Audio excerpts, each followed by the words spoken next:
Hi, this is Joe again with another movie review. And the topic for this video is going to be discussing the movie, chick flick actually, Working Girl. Came out in 1988 and so Harrison Ford, Melanie Griffith, Alec Baldwin, Cusack, the sister of John Cusack actually.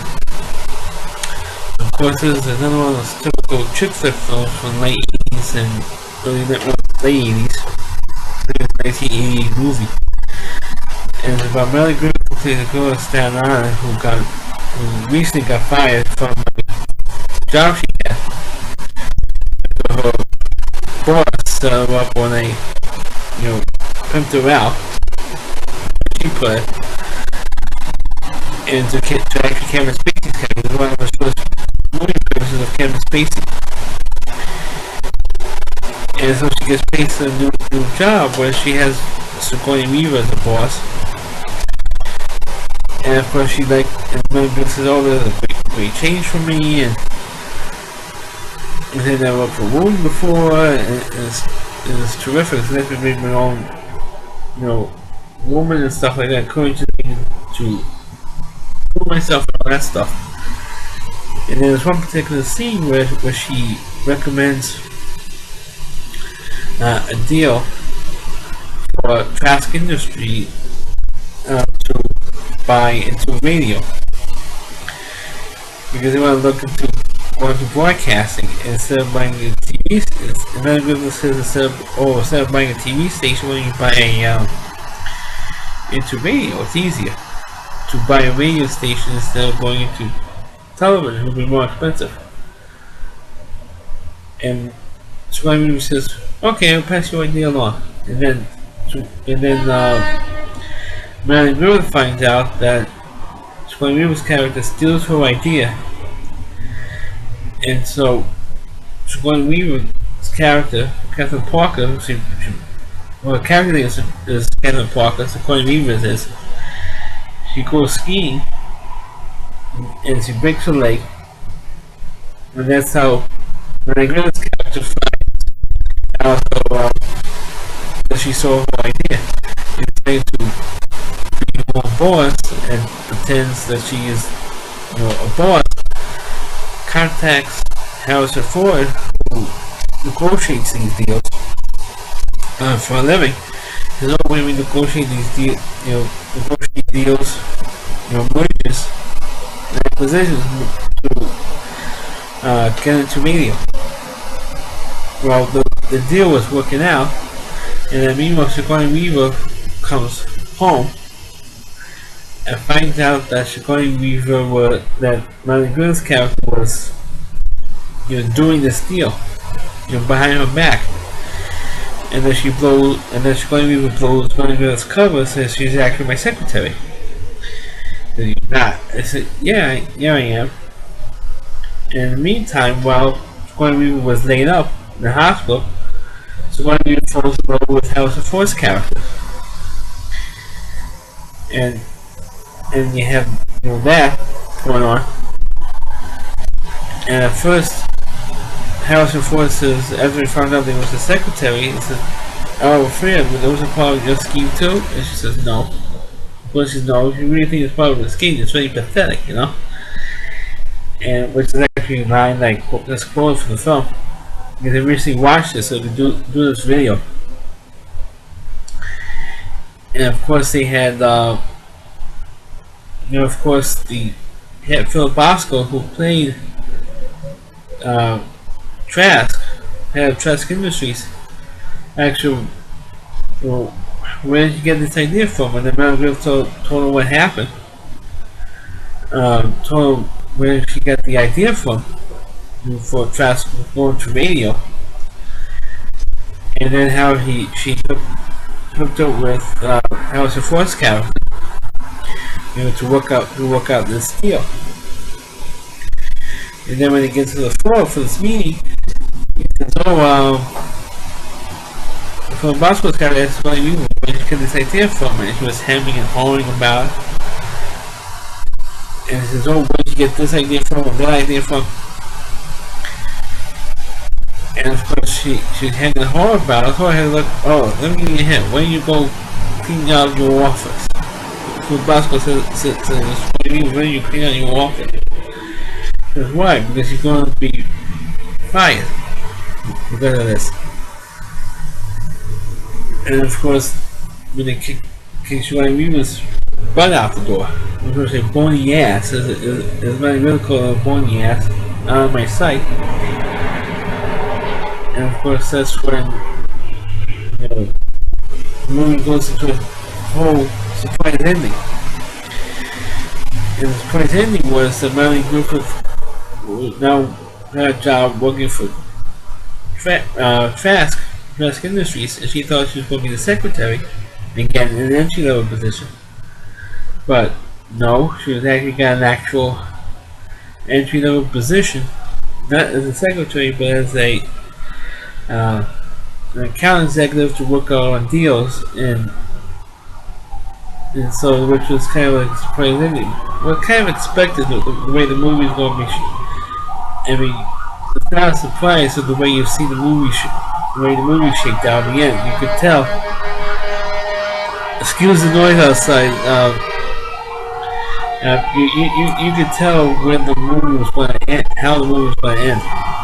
But so not as a secretary, but as somebody who has a secretary.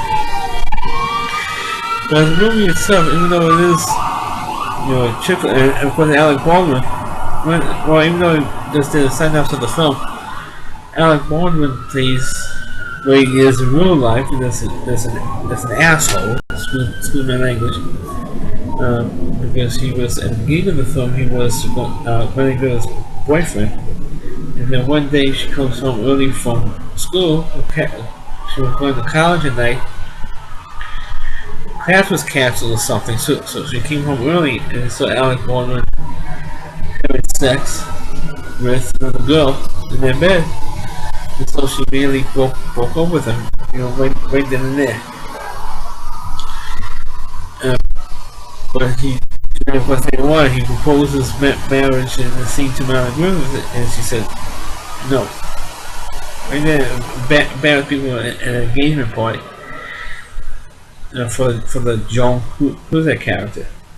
I believe, if I'm not mistaken, Joan Cusack won an Academy Award for Best Supporting Actress for a role in Working Girl.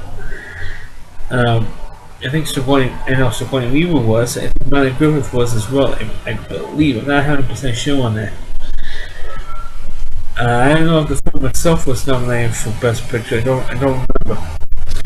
I believe the song it was sung by Carly Simon, and that song was the theme throughout the whole film. We hear little bits and pieces of music throughout the film. I think that one Academy Award for Best Song. I think it was either that song or the song from Beaches with Bette Midler. Wind Beneath My Wings, I think won over that. But I think it won for the score. I think Working Girl won for the score.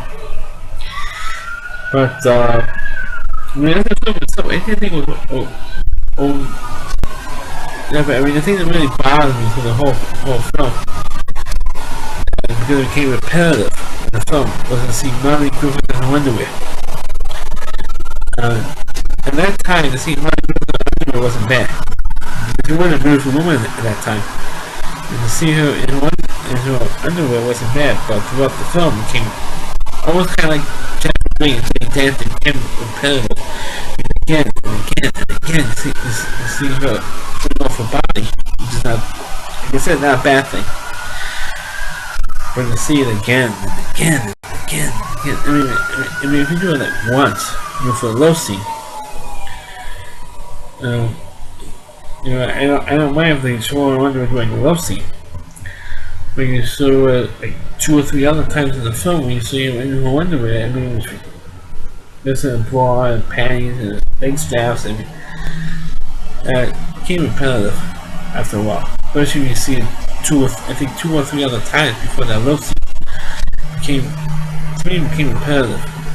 I mean, just like moving some love scenes. Oh, here we go again. Another girl in the underwear.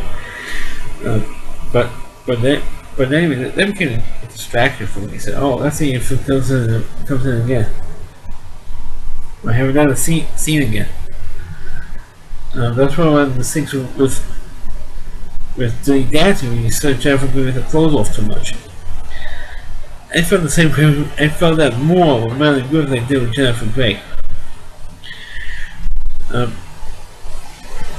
And Jennifer Grey had a better body than Marilyn Griffith. I mean, I have to say it. But in terms of the movie, it had a good story. And the funny thing is that the reason why he had the scene with Sigourney Weaver's character breaking her leg, and you don't see it all that much throughout the rest of the film until the end, was because I believe she was also filming Gorillas in the Mist at the same time. Because Gorillas in the Mist and Working Girl came out in the same movie in 1988, and at that time, which was pretty rare at that time, Sigourney Weaver was nominated for the 2 roles. She was nominated for Best Actress for Gorillas in the Mist and Best Supporting Actress for Working Girl. And the funny thing is that she didn't win either one of them. She did not win either one of those 2 awards, which is ridiculous. I mean, you nominate somebody in 2 different categories for 2 different roles, you gotta at least give her at least one of them. And the Academy Awards, you gotta give her at least one of the 2 awards. But they didn't do it. So she was great. I thought Sigourney Weaver was great. Griffith was also good in the film. Joan Cusack was good. You had Harrison Ford was also great. Because I always liked him better when he's in a regular role instead of these superhero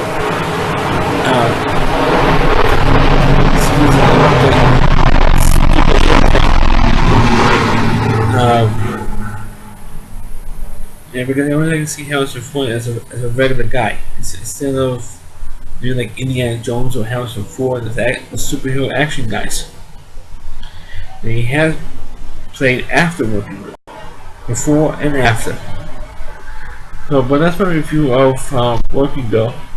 Please enjoy please rate the video, please comment on. So if you're new to my channel, please forward the videos to your Facebook pages. Thanks for watching.